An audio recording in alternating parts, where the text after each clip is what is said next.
తాకట్లో ఉన్న బంగారాన్ని విడిపించి ఆ రోజున మార్కెట్ ధర కట్టి మిగిలిన డబ్బును మీకు అందిస్తుంది కొమ్మూరి గోల్డ్. సోను సతీష్ విషయం పక్కన పెడదాం. మీరు సరెండర్ అని మీరు అంటున్నారు, మీరు అరెస్ట్ అని మీరు అంటున్నారు, గవర్నమెంట్ సరెండర్ అంటుంది. అరెస్ట్ అయితే మీ మీద ఉన్న రివార్డు రాదు అనే విషయం మీకు తెలుసా? రివార్డుల కోసం కాదండి, కానీ మీరు రివార్డు పెంచమని చెప్పి ముఖ్యమంత్రి గారికి అడిగారని కూడా ముఖ్యమంత్రి గారు చెప్పారు. అదే విధంగా దేవ్జీ దామోదర్ చంద్రన్న మాట్లాడినప్పుడు మీరు ప్రకటించిన రివార్డు తక్కువ ఉన్నది, మేము జీవితంలో కనీస అవసరాల కోసమైనా మేము జీవితం సాగించాలంటే కొంత అవార్డును పెంచండి, అదేవిధంగా నివసించడానికి ఇల్లు లాంటి వసతులను ఏర్పాటు చేయండి, ఎక్కడైనా అవకాశం ఉంటే వ్యవసాయం చేసుకోవడానికి కొంత భూమిని ఇవ్వండి. అదే అంటే ఇప్పుడు ఆ విషయానికి వస్తే స్పష్టంగా మీ ద్వారా ఈ విషయాన్ని ఫోకస్ చేయండి. మేము ముఖ్యమంత్రి గారి దగ్గరికి ఎందుకు వెళ్ళినామంటే మా పార్టీ మీద నిషేధం ఎత్తివేయాలి, మా పార్టీని ఒక చట్టబద్ధ రాజకీయ పార్టీగా గుర్తించాలి, ఈ డిమాండ్స్ని ముఖ్యమంత్రి దగ్గర ఉంచినాం. అప్పుడు తను వేసిన ప్రశ్న ఏంటంటే ఇది రాష్ట్ర పరిధికి సంబంధించిన సమస్యగా లేదు, కేంద్ర ప్రభుత్వ యుఏపిఏ కింద మీ పార్టీని నిషేధించారు కాబట్టి ఇది కేంద్ర ప్రభుత్వ అధికార పరిధిలో ఉన్న సమస్యగా మారిపోయింది అన్నప్పుడు మేము ఆయన కోరింది ఏంటంటే మీరు ఈ విషయాన్ని అక్కడ లేవనెత్తండి అంటే రివార్డ్ చెప్తా విషయం ఏంటంటే ఇది మెయిన్ డిమాండ్ కదా.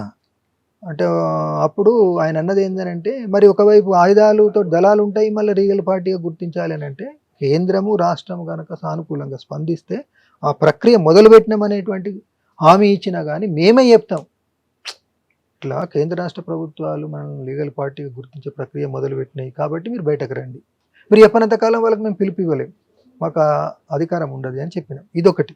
రెండోది ఏమన్నాము, దేశవ్యాప్తంగా మావోయిస్టు కార్యకలాపాల్లో పాల్గొన్నారు అనేటువంటి పేరుతో యుఏపిఏ అన్నారు, లేదా అర్బన్ నక్సల్స్, అర్బన్ మావోయిస్ట్ అన్నారు, భీమా కోరేగా ఉన్నారు, ఇట్లా అనేక పేర్లతోటి కేసులు పెట్టి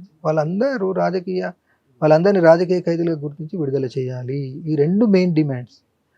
చివరి క్షణంలో అనుకోకుండా ఒక అధికార సూచన మేరకు మీ సభ్యులు చాలామంది ఇబ్బంది పడుతున్నారు, వాళ్ళకు ఉపాధి కల్పించే విషయాన్ని దృష్టికి తీసుకురండి అన్నప్పుడు అది చివరి క్షణంలో అనుకోకుండా ముందుకు వచ్చినప్పుడు సరే అని చెప్పి అది దాని యొక్క లోతుపాతులు ఆలోచించకుండా 11th అవర్లు అంటారు చూడండి, అది మా పొరపాటు అసలు. ఎందుకంటే మేము తలలకు వెలగట్టడం కదా, అది రివార్డు పెంచమని మేము ఎందుకంటాము. అరెస్ట్ అంటే మీ మీద కేసులు పెట్టి జైలు పంపే అవకాశం మీరే కల్పిస్తున్నట్లు కదా. అదే ఇక్కడ అందుకోసం మీరు అరెస్ట్ అని మీరు అంటున్నారు, అరెస్ట్ చేశాం కాబట్టి మీ మీద ఛత్తీస్గఢ్ లో చాలా కేసులు ఉన్నాయి, ఉమ్మడి ఆంధ్రప్రదేశ్ లో కేసులు ఉన్నాయి కాబట్టి ఆ కేసులో మిమ్మల్ని అరెస్ట్ చేసి పంపిస్తారు, మీకు రివార్డు కూడా రాదు. రివార్డు కోసం కాదు, రివార్డు పక్కన పెడదాం, మరి కేసులు పెడితే పెట్టచ్చు. అయితే అక్కడనే నేను తీసుకునే నిర్ణయం ఏంటంటే ఇప్పుడు మీ ద్వారా చాలా క్లియర్గా చెప్పదలుచుకున్నది, మీడియా ద్వారా చెప్పదలుచుకున్నది, ఇప్పుడు కేసులు పెడితే జైలు పోయి ఉండొచ్చు.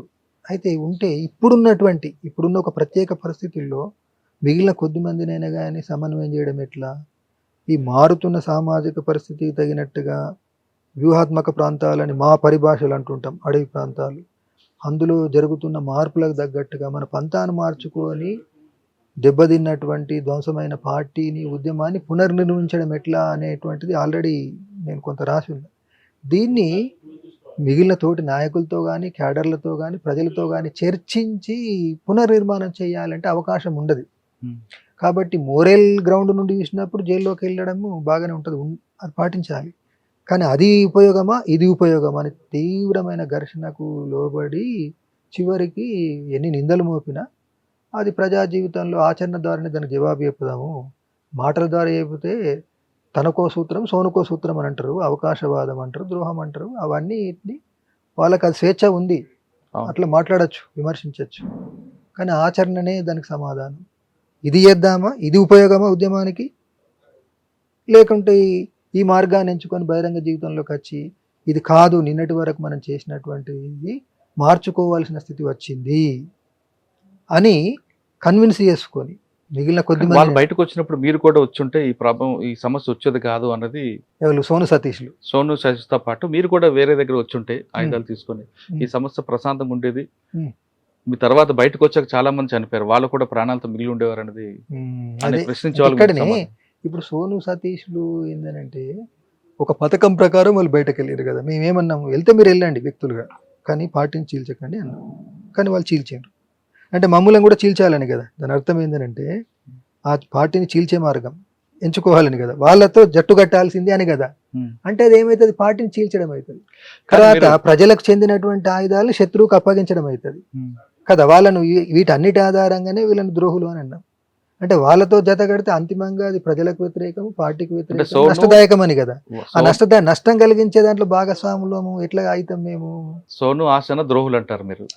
ఆల్రెడీ మేము దేని ఆధారంగా అనేటువంటిది ద్రోహులు అని దేని ఆధారంగా అంటున్నాం? పార్టీ విచ్ఛిన్నకులు అని ఎందుకు అంటున్నాం? కేవలం ఒక పదమే కాదు, ఏ అర్థంలో విచ్ఛిన్నకులు, ఏ అర్థంలో విప్లవ ప్రతిఘాతకులు అనే ఆధారాలతో సహా మేము స్టేట్మెంట్లు ఇచ్చినాం కదా. వాళ్ళతో ఎట్లా చేతులు కలుపుతామండి? వాళ్ళతో చేతులు కలగకపోయినా ఉద్యమం అన్నప్పుడు సమిష్టి నిర్ణయం తీసుకోవాలి తప్ప వ్యక్తిగత నిర్ణయాలు తీసుకుంటే ఇలాంటి అనుభవాలు ఎదురవుతాయనేది. అదే మరి వాళ్ళే వ్యక్తిగత నిర్ణయం తీసుకున్నారు కదా. వాళ్ళ వ్యక్తిగత నిర్ణయం అన్నప్పుడు మీ దగ్గర కూడా ఒక ట్రూప్ ఉంది, వాళ్ళకి కూడా చెప్పకపోవడం కదా. దేవ్జీ బయటకు వచ్చాక ఎన్కౌంటర్లు జరగడం, దాదాపు 100 మంది ప్రాణాలు కోల్పోయారు. కుటుంబాలకు మరి సమాధానం చెప్పారు. కరెక్ట్. ఇప్పుడు ఇక్కడ ఏంటంటే మీరు ఫోకస్ చేయాల్సింది పార్టీ మీద నిషేధం ఎత్తేయాలి, లీగల్ పార్టీగా గుర్తించాలి, దేశవ్యాప్తంగా ఉన్న మా కామ్రేడ్స్ను జైలు నుండి విడుదల చేయాలి అనే దాంతో పాటుగా ఇప్పుడు మా 3వ ముఖ్యమైన ప్రోగ్రాము దేశవ్యాప్తంగా అమరుల కుటుంబాలకు అండగా నిలబడదాం అని ఒక దీర్ఘకాలిక కార్యక్రమాన్ని చేపట్టాలనుకుంటున్నాం. మా నైతిక బాధ్యత అది. ముందు మనము నైతికంగా మోరల్ సపోర్ట్, మేము ఉన్నాము, మీరు ఒంటరి వాళ్ళు కాదు, ఇప్పటికీ మేము ఉన్నాము, మీ కష్ట సుఖాల్లో సుఖ దుఃఖాల్లో మేము ఉంటాము.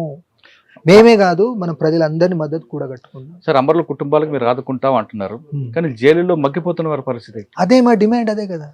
ఈ ప్రభుత్వాల ముందు జైలు ఉన్న వాళ్ళందరినీ వదిలిపెట్టండి. ఇప్పుడు మీరే అన్నారు కదా, ఆయుధాలు వదిలిపెట్టి జనజీవన స్రవంతిలోకి వస్తే రెడ్ కార్పెట్స్ పరిస్థితి స్వాగతం పలుకుతాం అని అన్నటువంటి మీరు, మీ బాధ్యత ఏమవుతుంది? ఒక రాజకీయ పొలిటికల్ కాజ్ కోసము పనిచేసినటువంటి వాళ్ళే జైళ్ళల్లో ఉన్నారు, వాళ్ళందరినీ వదిలిపెట్టడం ప్రభుత్వాల బాధ్యత. ఉద్యమం చేపట్టాలి, దీనికోసం మీడియా సహకరించాలి, బుద్ధిజీవులు సహకరించాలి, హక్కుల కార్యకర్తలు, టోటల్ సమాజమే ఒక ఉద్యమం చేపట్టాలి అని మేము ఇప్పుడు బలంగా ఫీల్ అవుతున్నటువంటిది. కానీ దేవ్జీకి మరో పేరు కూడా ఉంది, దూర్వాసుడు అని. అట్లనా? ఎందుకు ఆ పేరు వచ్చింది చెప్పాలి మీరే. దూర్వాస మహానుడి కోపం ఎక్కువ కదా. అంటే మీకు కూడా కోపం ఉద్యములు అంటుంటారు. కాదు, అది కొద్దిమంది యొక్క అభిప్రాయం అయి ఉండొచ్చు. అంటే కోపాన్ని విన్నంటే శాంతి ఉంటది కదా.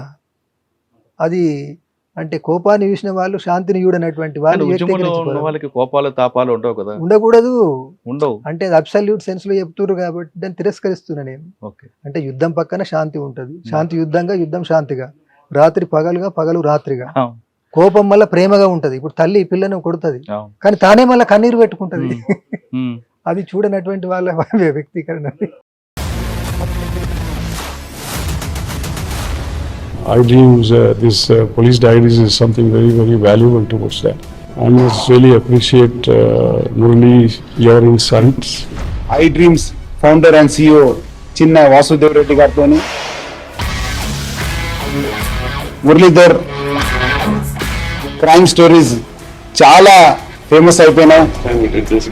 Gautam Savan garu and Satyanar sir. Good. Well done. I congratulate him for doing so well, and I congratulate him his boss also. So well.